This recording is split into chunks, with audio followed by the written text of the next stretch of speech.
नमस्कार, 24 की खबर देखना आप शुरू कर चुके हैं। मैं आपके साथ कमल कौशिक।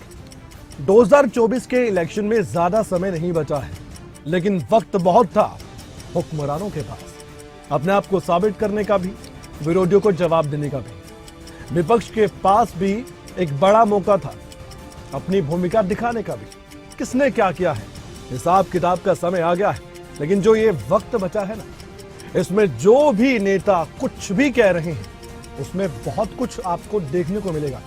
समझना ना समझना वो आप पर निर्भर करता है। तो आइए शुरुआत करते हैं दिसंबर के इस महीने में 24 की खबर।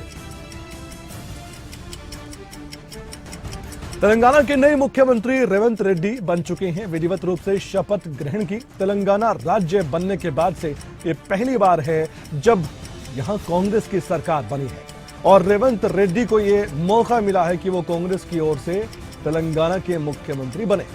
अब इस शपथ ग्रहण समारोह में कौन कौन से चेहरे सामने आए वो भी देखने को मिला है। सोनिया गांधी, राहुल गांधी, प्रियंका गांधी के अलावा कांग्रेस के अध्यक्ष मल्लिकार्जुन खड़गे भी इस शपथ ग्रहण समारोह में शामिल हैं। रेवंत रेड्डी अने नेनु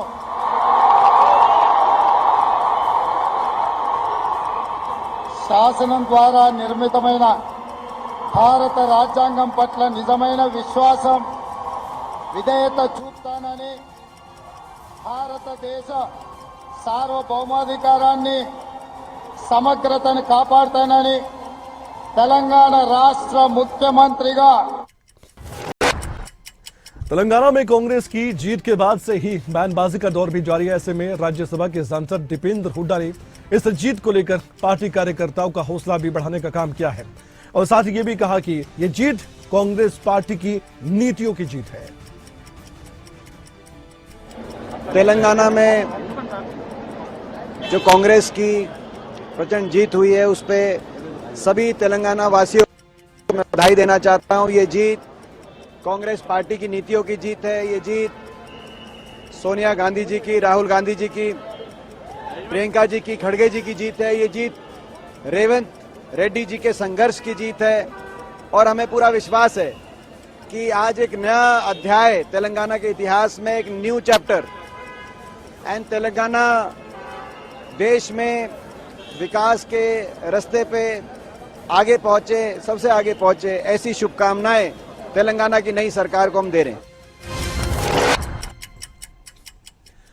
अब तेलंगाना के मुख्यमंत्री बनते ही रेवंत रेड्डी को घेरने का काम शुरू हो गया है। सोशल मीडिया का जमाना है तो पुराने वीडियो भी ताजे वीडियो के तौर पर पेश भी किए जाते हैं और ताजे बयान भी सामने आते हैं। इस वीडियो पर अब लगातार उनके विरोधी उन पर निशाना साध रहे हैं। बिहार के डीएनए पर सवाल खड़े किए गए थे। तेलंगाना के मुख्यमंत्री रेवंत रेड्डी ने कहा था कि केसीआर का डीएनए बिहार का है और उनका डीएनए तेलंगाना का है। रेवंत रेड्डी के इसी पुराने बयान पर अब अश्विनी कुमार चौबे ने क्या कहा वो भी सुनिए। का डीएनए पूरी दुनिया के डीएनए से अच्छा है।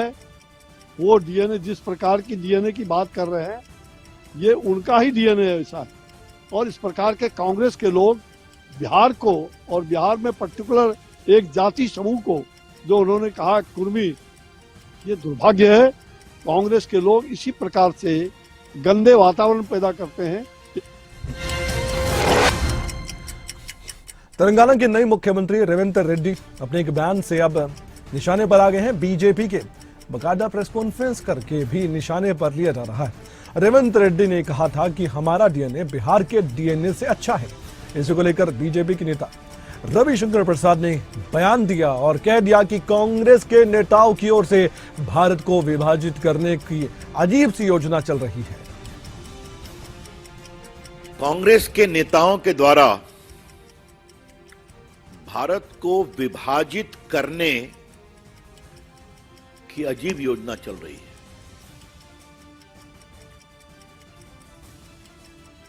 आजकल उत्तर दक्षिण शुरू किया जा रहा है।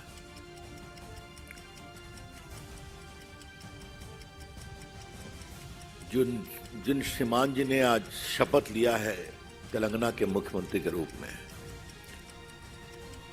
उन्होंने कहा कि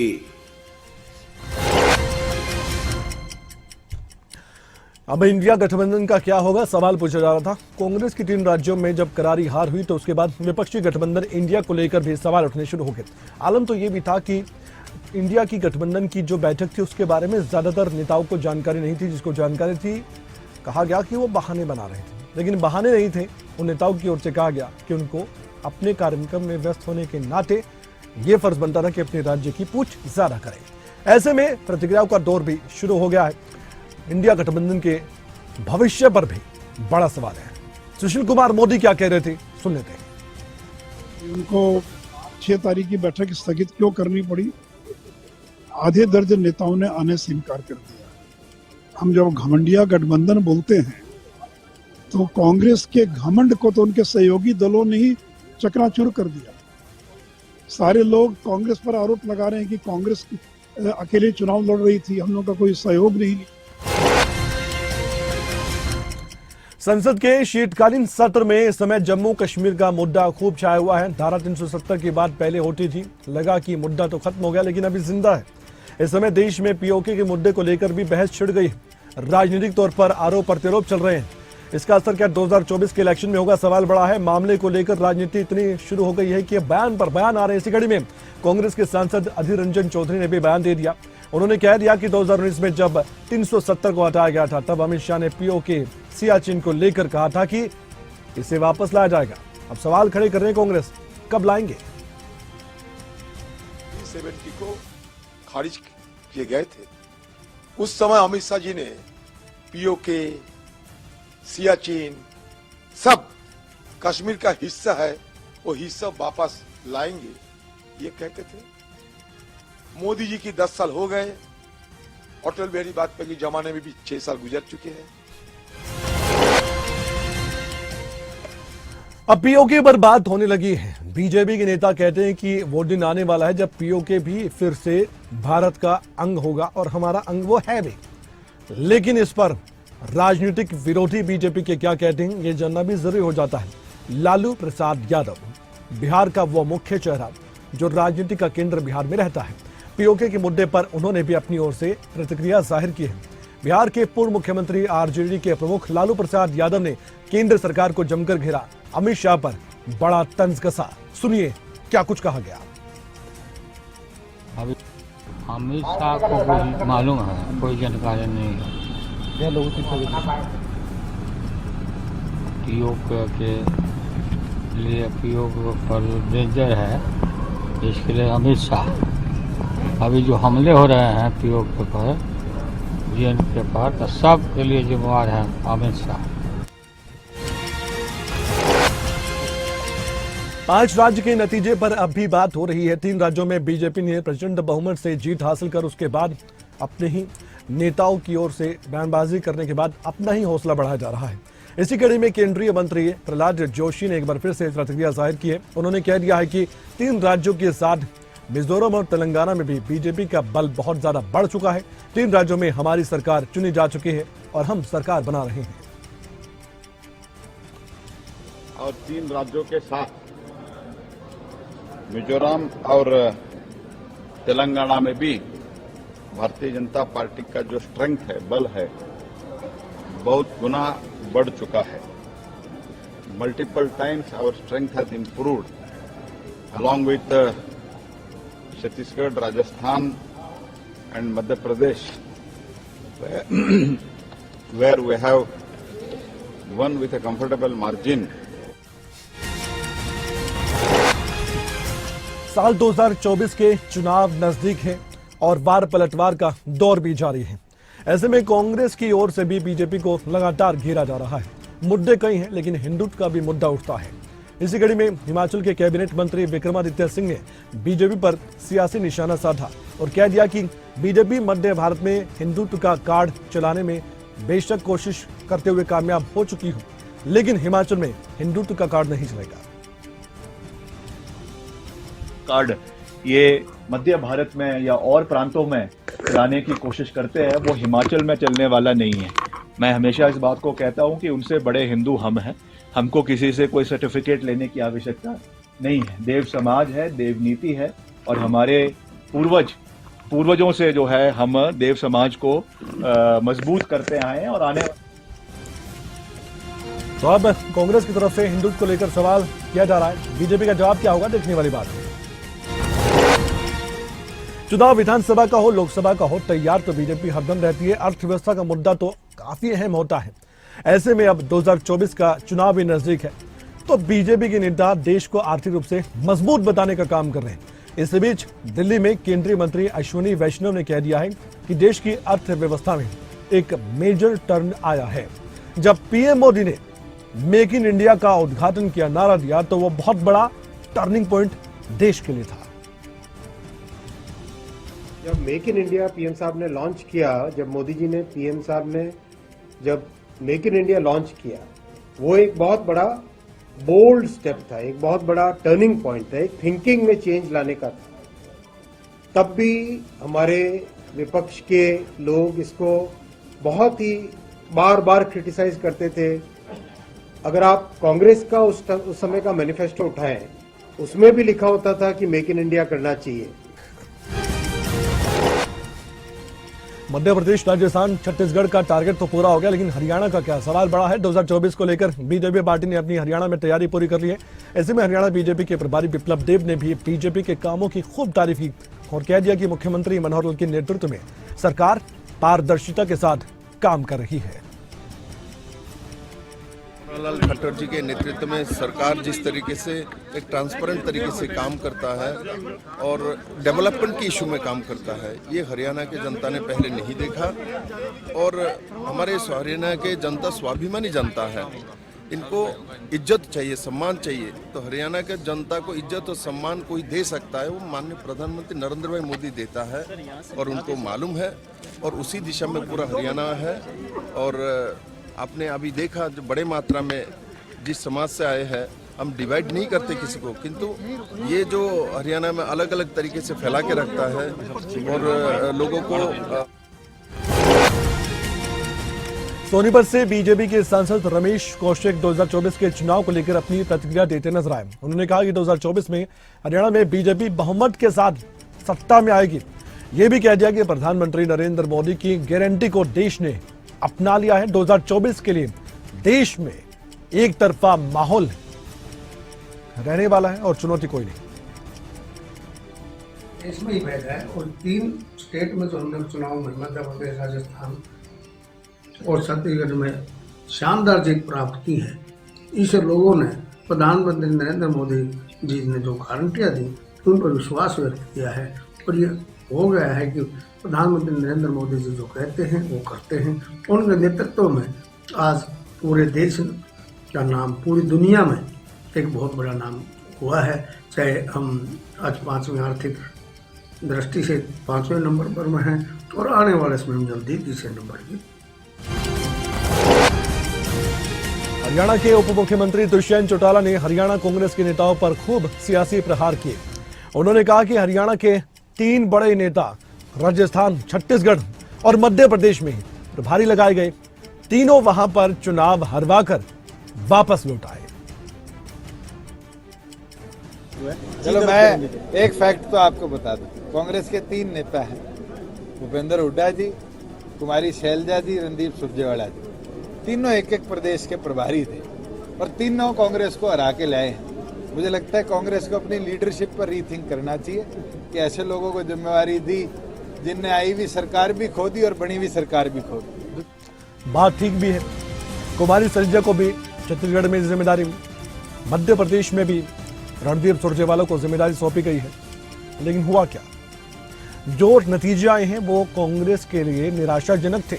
इस पर अब उनके विरोधी चटकारे ले लेकर बयान भी दे रहे हैं। हरियाणा के कैबिनेट मंत्री रणजीत सिंह ने कांग्रेस पर बड़ा सियासी हमला बोला और कह दिया कि कांग्रेस खत्म हो गई है, कांग्रेस में लीडरशिप क्वालिटी नहीं है और यहां तक कि लीडरशिप भी नहीं है। उन्होंने 3 राज्यों की जीत को लेकर बीजेपी को बधाई दी और कहा बीजेपी को एक तरफा वोट मिले हैं और पीएम नरेंद्र मोदी के नेतृत्व को जनता ने पसंद किया है। ये एक तरफा मैंडेट है, लोगों ने मोदी जी के नेतृत्व को वोट दिया है और सामने कोई लीडरशिप है नहीं। और जैसे फ्रांस, जर्मनी में 30 साल कोलिशन गवर्नमेंट चली, फिर हमारे 2 पार्टी सिस्टम आ गया। यहाँ भी यही है कि अब रीजनल पार्टीज खत्म होती जा रही है, लोग सबको हटा रहे हैं और केवल मोदी जी का, कांग्रेस का ग्लैमर नहीं रहा। कांग्रेस अपने आप में खत्म होगी, कांग्रेस में लीडरशिप नहीं है। रणजीत सिंह निर्दलीय विधायक थे, सरकार को समर्थन दिया, मंत्री बने बीजेपी और जेजेपी सरकार में। अब बीजेपी की तरफ उनका रुख ज्यादा है और बीजेपी की तारीफ करते करते थकते नहीं है। हरियाणा में होने वाले विधानसभा चुनाव को लेकर हर पार्टी जीत का दावा ठोक रही है। ऐसे में हरियाणा के पूर्व मुख्यमंत्री और मौजूदा नेता प्रतिपक्ष भूपेंद्र सिंह हुड्डा ने प्रेस कॉन्फ्रेंस कर राजस्थान चुनाव के नतीजे को लेकर एक अलग ही फैक्ट सामने रख दिया। हरियाणा में क्या होगा कांग्रेस का सवाल तो है। अब हरियाणा से लगती राजस्थान की सीटों का एक आंकड़ा उन्होंने पेश किया। उन्होंने तो ये भी बता दिया कि हरियाणा से लगती जो सीटें थी उसमें ज्यादातर सीटों पर 34 सीटों में से 29 सीटें कांग्रेस के खाते में आई है। हरियाणा का सवाल है, हरियाणा के साथ जितनी बेल्ट लगती है राजस्थान की, वहां कांग्रेस की जीत हुई है। वो एक क्लियर इंडिकेशन है कि हरियाणा में क्या होने जा रहा है। 34 सीटें हैं जो साथ साथ हमारे जिले हैं और जयपुर से उस तक तो कोई तकरीबन 60 सीट है। तो 34 में से 29 जो है कांग्रेस जीती है। तो ये एक क्लियर इंडिकेशन। साल 2024 में होने वाले चुनाव को लेकर हर पार्टी जीत का दावा कर रही है। ऐसे में बीजेपी के नेताओं की तरफ से भी कहा जा रहा है कि इस बार रिकॉर्ड टूटेंगे। भारी सीटों से बहुमत के साथ सत्ता में फिर से बीजेपी एनडीए सरकार आएगी, ये दावे हैं। ऐसे में हरियाणा के कैबिनेट मंत्री रणजीत सिंह की राय भी सामने आई है। उन्होंने तो ये तक कह दिया कि बीजेपी 2024 में लोकसभा चुनाव में 400 सीटें जीतेगी। मतलब अब के रिकॉर्ड मार्जिन से जीतेगी। मेरा अपना अंदाजा है कि 400 से भी ऊपर सीट आएगी, जो कि लोकसभा के उसमें एक रिकॉर्ड होगा। मैं समझता हूँ अब के रिकॉर्ड मार्जिन से जीतेगी। मेरा अपना अंदाजा है कि 400 से भी ऊपर सीट आएगी, जो कि लोकसभा के उसमें एक रिकॉर्ड होगा। बहुत बड़ा आंकड़ा रणजीत सिंह ने सामने रख दिया है। सवाल यह है कि क्या मोदी मैजिक फिर से चलेगा? 2014 के बाद 2019 में भी लोगों ने मौका दिया, लेकिन 2024 में क्या होगा? 19 और 14 की यादें तो आपके सामने है। 24 एक बड़ी चुनौती। हरियाणा के पूर्व मुख्यमंत्री भूपेंद्र हुड्डा ने बीजेपी जेजेपी पर सियासी प्रहार किया। कुछ ऐसे मुद्दे उठाए जो आने वाले वक्त में कांग्रेस पार्टी मौजूदा सरकार के सामने चुनौती के तौर पर पेश कर सकती है। महिलाओं की सुरक्षा का मुद्दा उठाया गया। इसके साथ ही हुड्डा ने नशे का मुद्दा भी उठाया, सरकार को घेरा, सवाल भी दागे। बीजेपी जेजेपी सरकार में बेटियां सुरक्षित नहीं है। दिल्ली और हरियाणा पूरे देश में सबसे अनसेफ महिलाओं के लिए माना गया है। बच्चे लापता हैं 2600। इस प्रकार से आप पूरा देखोगे तो बहुत वो है। और तीसरा जो है नशा, जिस प्रकार से ड्रग्स चिट्टा अरे ड्रग्स फैल रहे हैं, इसमें जो कि नशे से बहुत दूर था। 2022 में नशाखोरी के चलते हरियाणा में होने वाले चुनाव को लेकर सभी पार्टियों ने कमर कस ली है। ऐसे में चर्चा इस बात को लेकर भी है कि विधानसभा और लोकसभा के चुनाव क्या एक साथ हो सकते हैं। इसी को लेकर इनेलो के प्रदेश अध्यक्ष नफे सिंह राठी ने बयान दिया। अपनी प्रतिक्रिया जाहिर करते हुए कहा कि दोनों चुनाव एक साथ होंगे तो भी हमें कोई दिक्कत नहीं है। उन्होंने ये भी कहा कि इनेलो पार्टी लोकसभा और विधानसभा चुनाव के लिए हमेशा से तैयार है। लोकदल पार्टी हमेशा तैयार रहती है। अगर असेंबली के चुनाव पार्लियामेंट के साथ होंगे तो कोई दिक्कत नहीं है। इंडियन नेशनल लोकदल पार्टी तैयार है। नेशनल लोकदल पार्टी हमेशा तैयार रहती है। अगर असेंबली के चुनाव पार्लियामेंट के साथ होंगे तो कोई दिक्कत नहीं है। इंडियन नेशनल लोकदल गठबंधन को लेकर भी इनेलो ने अपनी प्रतिक्रिया जाहिर की थी। 24 में विपक्षी एकजुटता दिखेगी नहीं। सवाल बड़ा है, जवाब वक्त बताएगा और देश की जनता बताएगी।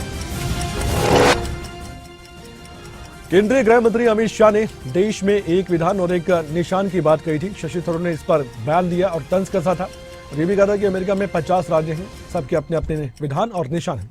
इसी को लेकर हरियाणा के गृह मंत्री अनिल विज ने शशि थरूर और कांग्रेस पार्टी को बड़ा और कड़ा जवाब दिया। शाह जी की अपनी सोच है और देश को एक देखना चाहते हैं, लेकिन शशि थरूर या इन जैसे कई कांग्रेस के नेता ये देश को टुकड़ों टुकड़ों में देखना चाहते हैं, इसलिए अनेकों संविधानों की बात करते हैं। कांग्रेस पार्टी और बीजेपी इस समय आमने सामने है और कोई भी मुद्दा हो बीजेपी के नेता कांग्रेस को जवाब भी देते। हरियाणा के कैबिनेट मंत्री अनिल विज ने फिर से कांग्रेस पर देश को विभाजित करने का बड़ा गंभीर आरोप तो लगा दिया है। कांग्रेस पार्टी का जवाब इस पर क्या होगा, खासकर हरियाणा के नेताओं की तरफ से क्या प्रतिक्रिया सामने आएगी, इस पर नजर बनी रहेगी। साल 2024 का सवाल है, प्रधानमंत्री कौन होगा? क्या पीएम मोदी फिर से प्रधानमंत्री बन सकते हैं? इस बारे में अभी कुछ भी नहीं कहा जा सकता, लेकिन नेता बहुत कुछ कह रहे हैं। जेजेपी के प्रधान महासचिव दिग्विजय चौटाला का बड़ा बयान सामने आया। उन्होंने कहा कि हम 2024 में नरेंद्र मोदी को प्रधानमंत्री देखना चाहते हैं, लेकिन हरियाणा में दुष्यंत चौटाला को मुख्यमंत्री देखना चाहते हैं। मिशन ये है, दुष्यंत चौटाला को हरियाणा प्रदेश का मुख्यमंत्री देखना चाहते हैं। ऊपर नरेंद्र मोदी जी को देखना चाहते हैं, नीचे दुष्यंत चौटाला को देखना चाहते हैं। दुष्यंत चौटाला पर आज 4.25 साल में एक भी आरोप नहीं है, और जो आरोप लगाने वाले थे उनको पसीने आ गए जब मैंने एक बात पूछी थी चंडीगढ़ के अंदर प्रेस वार्ता कर करके कि कोई एक सबूत तो दें। उस दिन के बाद ऐसा लगता है इन सभी लोगों को, चाहे वो इनेलो वाले हों, कांग्रेस वाले हों या कुछ और लोग हों, उनको सांप सा सूंघ गया।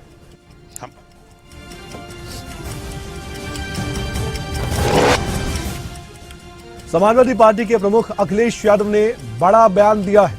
उन्होंने कहा कि जो चुनाव परिणाम आए हैं उससे आने वाले समय में इंडिया गठबंधन और मजबूत होगा। साथ ही अखिलेश यादव ने तो ये तक कह दिया कि तेलंगाना में शपथ ग्रहण समारोह को लेकर वहां जो भी अपने साथी हैं उनसे मैं मिलने जाऊंगा। बात खत्म हो गई, उस पर अब आप बात नहीं करनी चाहिए। आगे आने वाले समय में इन परिणामों के बाद इंडिया गठबंधन और मजबूत होगा। तेलंगाना में अपने जो साथी थे उनसे मिलने जाऊंगा। सभी मत छेड़ो, आप नहीं जानते हमारे मुख्यमंत्री जी को। जो बात खत्म हो गई, उस पर अब आप बात नहीं करनी चाहिए। आगे आने वाले समय में इन परिणामों के बाद इंडिया गठबंधन और मजबूत होगा। तेलंगाना में अपने जो साथी थे उनसे मिलने जाऊंगा। सभी मत छेड़ो।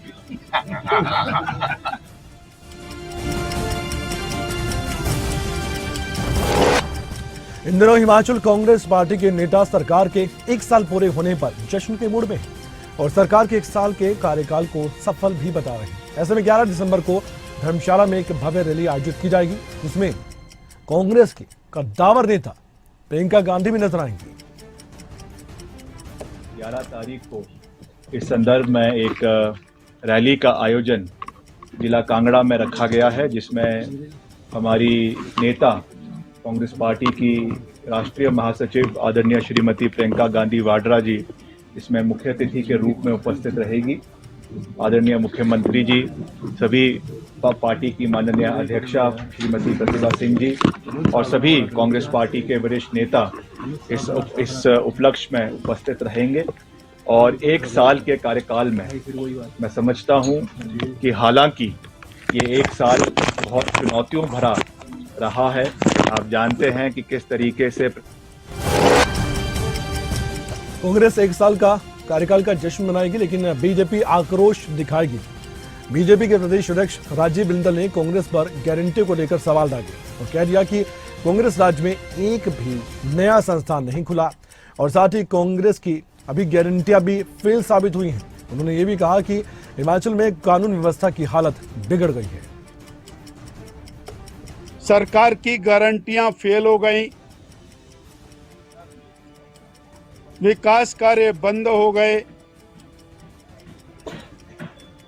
कानून व्यवस्था लगातार बिगड़ती जा रही है, नशे का प्रचलन बहुत बढ़ गया। ऐसे में एक भी अस्पताल खुला नहीं, एक भी संस्थान खुला नहीं। बात हिसाब किताब की है, रखिए हर उम्मीदवार का भी, नेता का भी, पार्टी का भी, उन बड़े चेहरों का भी जो आते हैं 5 साल में शक्ल दिखाकर चले जाते हैं, फिर बड़े बड़े मंच से आप बहुत दूर से उनको देखते हैं और जब हम उनको सुनवाते हैं तभी सुन पाते हैं। 2024 की खबर में यूं ही खबरों का सिलसिला भी जारी रहेगा। लेकिन एक बात ध्यान रखिएगा, 2024 का इलेक्शन क्रांतिकारी इलेक्शन हो सकता है। आपकी वोट का इंतजार रहेगा। अभी से तैयारी कर लीजिए, सोच विचार कर रखिए किसे सत्ता पर काबिज रखना है और किसे विपक्ष में बिठाना है। नमस्कार।